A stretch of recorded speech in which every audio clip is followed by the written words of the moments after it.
Pernah nggak sih kamu ngeliat tetangga atau temen yang orangnya baik banget? Rajin ibadah, jujur, nggak pernah nyakitin orang, tapi hidupnya kok kayak kena sial terus. Udah jujur malah kena tipu, udah kerja keras malah bangkrut, atau malah kena penyakit parah. Di sisi lain, kita ngeliat orang yang toksik, hobi maksiat, atau kerjanya curang, malah hidupnya kelihatan makin makmur, mobilnya makin banyak, dan kayaknya nggak punya beban hidup. Pastinya di dalam hati kecil kita sempat terbersit pikiran, kok nggak adil ya, kenapa Tuhan biarin ini terjadi? Pertanyaan ini sebenarnya adalah salah satu ujian iman yang paling besar. Kita sering terjebak dalam pikiran bahwa kebaikan harus dibayar kontan dengan kemudahan di dunia, dan kejahatan harus dibayar kontan dengan kesengsaraan saat itu juga. Padahal, Allah punya cara kerja yang jauh lebih keren dari sekadar pembayaran tunai kayak gitu.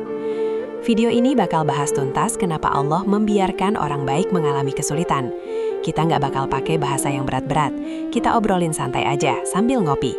Karena ternyata di balik susahnya hidup orang baik, ada rencana besar yang kalau kamu tahu, mungkin kamu bakal iri sama mereka. Yuk kita bedah satu-satu biar hati kita nggak gampang panas ngeliat takdir. Jangan lupa subscribe dulu ya, biar kita bisa terus sharing ilmu kayak gini. Sebelum kita bahas kenapa orang baik susah, kita bahas dulu kenapa orang jahat kelihatannya enak. Dalam Islam, ada istilah yang namanya istidraj. Singkatnya, istidraj itu adalah kondisi di mana Allah membiarkan seseorang terus berbuat dosa, tapi malah ditambahin terus nikmat dunianya. Duitnya makin banyak, usahanya makin lancar, badannya sehat terus. Loh, kok gitu? Bukannya Allah benci maksiat? Justru disitulah ngerinya. Allah membiarkan mereka karena Allah sudah lepas tangan. Allah pengen mereka makin jauh darinya. Sampai nanti pas saatnya tiba, Allah ambil semuanya sekaligus tanpa sisa. Itu ibarat orang yang lagi dikasih makan enak sepuasnya sebelum dihukum mati. Jadi, jangan pernah iri sama kemewahan orang yang jauh dari Tuhan. Itu bukan tanda sayang, tapi tanda Allah sudah membiarkan mereka tersesat. Nah, sedangkan ke orang baik, Allah nggak mau kayak gitu. Allah pengen orang baik tetap ingat pulang. Makanya, kadang dikasih cobaan dikit biar nggak sombong, dikasih susah dikit biar tetap sujud. Jadi, kalau kamu orang baik dan hidupmu lagi susah, selamat. Itu tandanya Allah masih sayang, masih peduli, dan nggak mau kamu jadi orang yang dibiarkan tersesat kayak mereka. Kita lanjut ke bab berikutnya ya, buat lihat sisi positifnya. Coba bayangin, kamu punya baju kesayangan yang kena noda kopi. Apa yang kamu lakukan? Pasti kamu bakal kucek, kamu sikat pakai sabun, bahkan mungkin kamu rendam pakai pemutih yang baunya menyengat. Si baju kalau bisa ngomong mungkin bakal teriak, "Woi, sakit, kenapa aku disiksa gini?" Tapi kamu sebagai pemiliknya tahu, kalau nggak digituin, nodanya nggak hilang. Kamu pengen baju itu bersih lagi supaya bisa dipakai ke acara penting. Nah, gitu juga logika Allah ke orang baik. Kita semua manusia, pasti punya dosa, sekecil apapun itu. Allah sayang banget sama orang baik ini, dan Allah pengen pas dia meninggal nanti, dia dalam keadaan bersih tanpa sisa dosa sedikit pun. Caranya gimana? Ya lewat ujian dan kesusahan di dunia tadi. Rasulullah SAW pernah bilang, kalau setiap rasa capek, sakit, bahkan sedih yang dirasain seorang muslim, itu bisa jadi penghapus dosa. Jadi, susahnya hidupmu hari ini mungkin adalah cara Allah buat nyuci kamu. Allah cicil hukumannya di dunia lewat kesusahan yang sifatnya sementara, supaya nanti di akhirat yang sifatnya abadi, kamu tinggal masuk surga tanpa mampir ke pencucian neraka dulu. Kalau kita paham poin ini, setiap masalah yang datang bakal kita sambut dengan Alhamdulillah, satu lagi dosaku lunas. Orang baik dibikin susah di dunia, supaya urusannya kelar di sini aja, gak perlu dibawa-bawa sampai ke pengadilan Tuhan nanti. Kamu tahu nggak gimana caranya emas yang harganya mahal itu diproduksi? Emas nggak langsung berkilau gitu aja pas diambil dari tanah. Dia harus dibakar di suhu yang sangat panas buat misahin emas murni sama kotoran-kotoran yang nempel. Semakin panas apinya, semakin murni emasnya, dan makin mahal harganya. Begitu juga dengan iman kita. Allah seringkali ngasih panasnya ujian hidup ke orang baik buat ngelihat, ini orang beneran baik karena Allah, atau cuma baik pas lagi ada maunya doang? Banyak orang yang kelihatannya soleh pas lagi kaya, tapi pas usahanya bangkrut, langsung berubah jadi pemarah dan nyalahin Tuhan. Nah, Allah mau membedakan mana emas asli dan mana emas palsu lewat filter penderitaan. Saat orang baik tetap memilih buat jujur meskipun dia lagi butuh duit.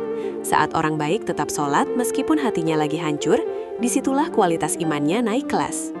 Allah sengaja bikin hidupmu susah buat nunjukin ke seluruh alam semesta dan ke diri kamu sendiri bahwa imanmu itu nyata, bukan kaleng-kaleng. Jadi kalau sekarang hidupmu lagi berat, anggap aja kamu lagi proses pembakaran buat jadi emas murni yang nilainya tinggi banget di hadapan Allah. Jangan menyerah, karena sebentar lagi kamu bakal berkilau. Salah satu kesalahan terbesar kita sebagai manusia adalah selalu mengukur susah atau senang dari angka di rekening atau model HP yang kita pakai. Kita sering bilang orang itu susah cuma karena dia naik motor butut.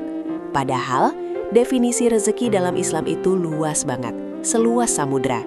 Dan seringkali, orang baik yang ekonominya pas-pasan malah dapat rezeki yang paling mahal harganya, ketenangan hati.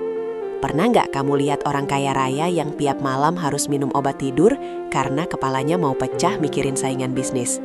Atau orang sukses yang keluarganya berantakan, anaknya narkoba, dan istrinya nggak betah di rumah? Di sisi lain, ada orang baik yang makan cuma pakai tempe, tapi sekeluarga bisa ketawa bareng, tidurnya nyenyak, dan badannya sehat walafiat. Siapa yang lebih kaya? Allah itu maha adil.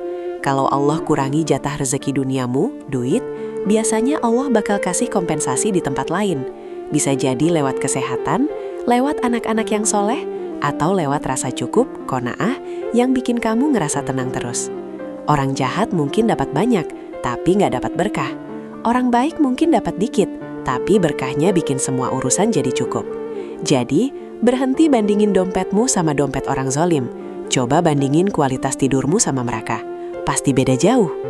Kamu tahu nggak kisah Nabi Yusuf AS? Beliau itu orang baik, nabi, ganteng lagi. Tapi hidupnya, wah kacau banget susahnya.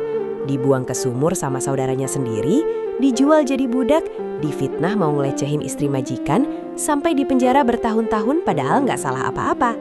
Kalau Nabi Yusuf mikir pakai logika kita, mungkin beliau udah protes. Ya Allah, aku nabi, kok nasibku tragis banget. Tapi ternyata, semua kesusahan itu adalah cara Allah buat melatih mental Yusuf. Tanpa dipenjara, beliau nggak bakal ketemu sama orang-orang penting kerajaan.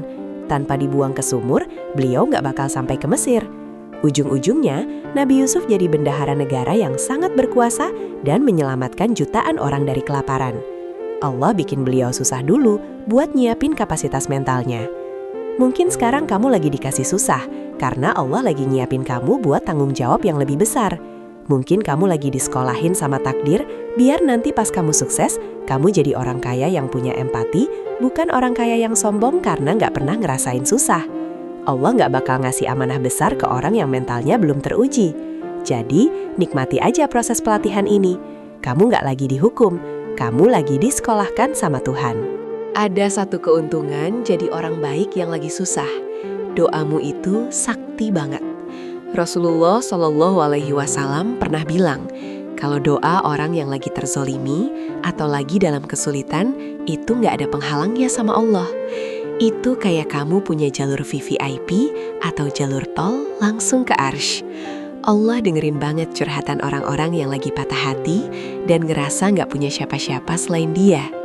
Seringkali Allah sengaja bikin hidup orang baik itu susah, supaya orang itu terpaksa datang ke Allah. Karena Allah kangen sama suara hambanya.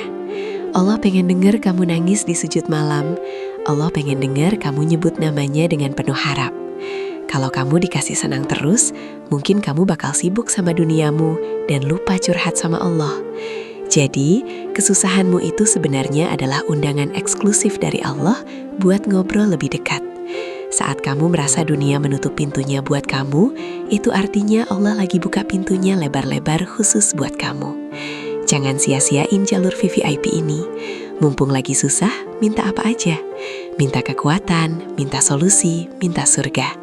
Karena di saat-saat paling sulit itulah, jarak antara kamu dan bantuan Allah itu cuma sejauh dai dan sajadah.